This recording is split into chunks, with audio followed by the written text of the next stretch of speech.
जय श्री परशुराम मित्रों, आज गुरुदेव जी के समक्ष हम प्रस्तुत हैं फिर से यह जानने के लिए कि जो हमारा एक युवा वर्ग है ब्राह्मणों का, जो बड़े लोग हैं, बड़े बुजुर्ग हैं, उन्हें तो गुरुदेव लोगों ने बता दिया है कि कैसे पूजा अर्चना करनी चाहिए, कैसे अपने धर्म को संरक्षित किया जाए, बचाया जाए, कैसे धर्म कर्म किया जाए।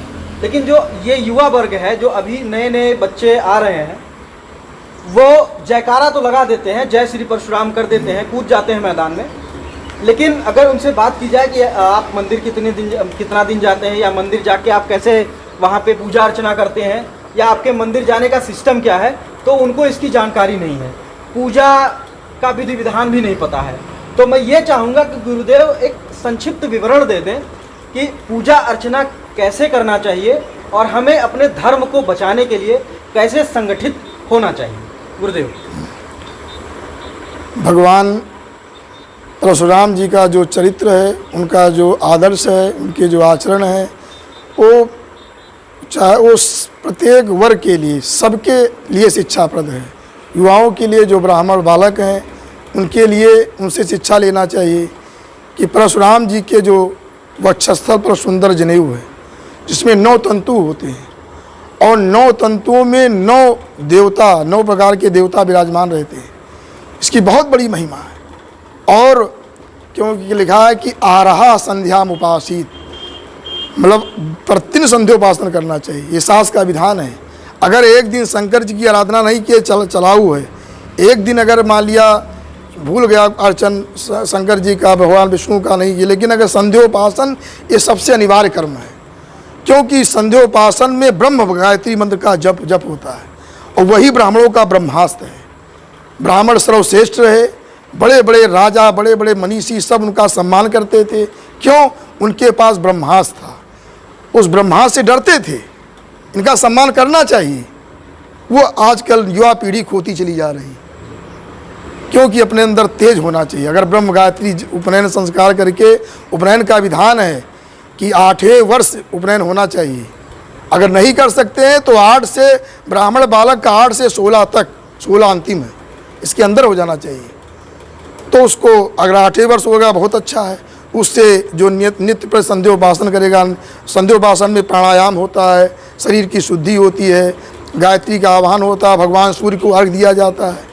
इस प्रकार से हम बलि बनते हैं। प्राणायाम के द्वारा क्या होता है, हमारा पूरा हृदय सक्रिय हो जाता है।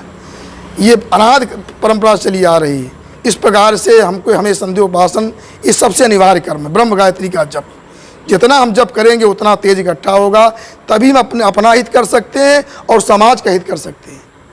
इस प्रकार से संध्योपासन सबसे मुख्य कर्म है। उसके बाद संध्योपासन करने के बाद ये संध्योपासन भगवान सूर्य की आराधना होती है।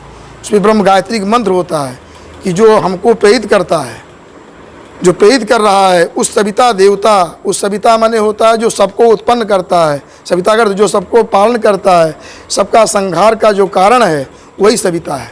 अर्थात आप किसी, चाहे भगवान परशुराम को मानिए, चाहे राम, कोई भी हो सकता है, उस परमात्मा का हम ध्यान करें।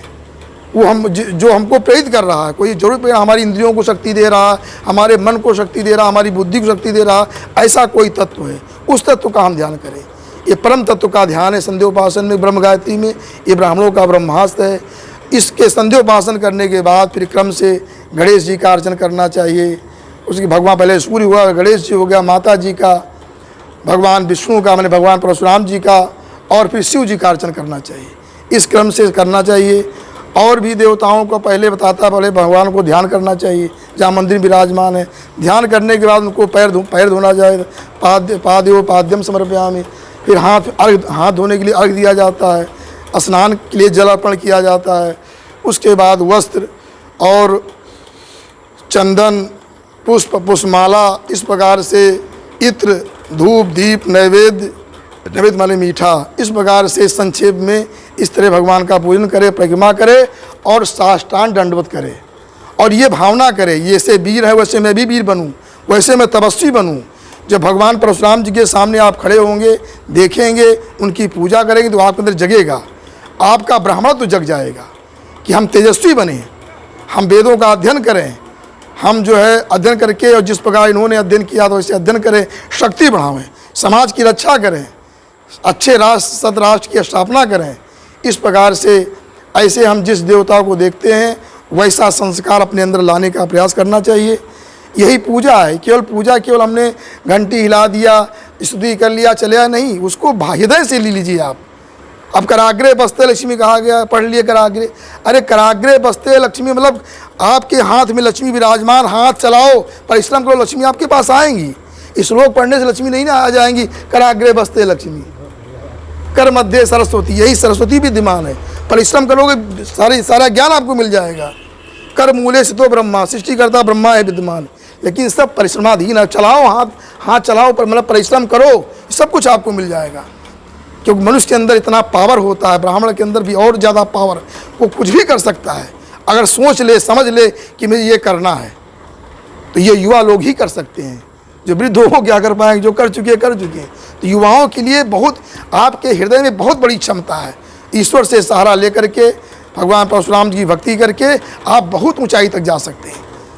कोई ये शास्त्रों में नहीं कहा गया कितनी शक्ति किसी व्यक्ति के अंदर है, बहुत बड़ी शक्ति है युवाओं के अंदर। उस शक्ति को जागृत करना है। बस जागृत करने का उपाय है संध्योपासन और नियम संयम जो शास्त्र में बताए गए हैं। समय कम है, मैं संक्षेप में बता रहा हूँ।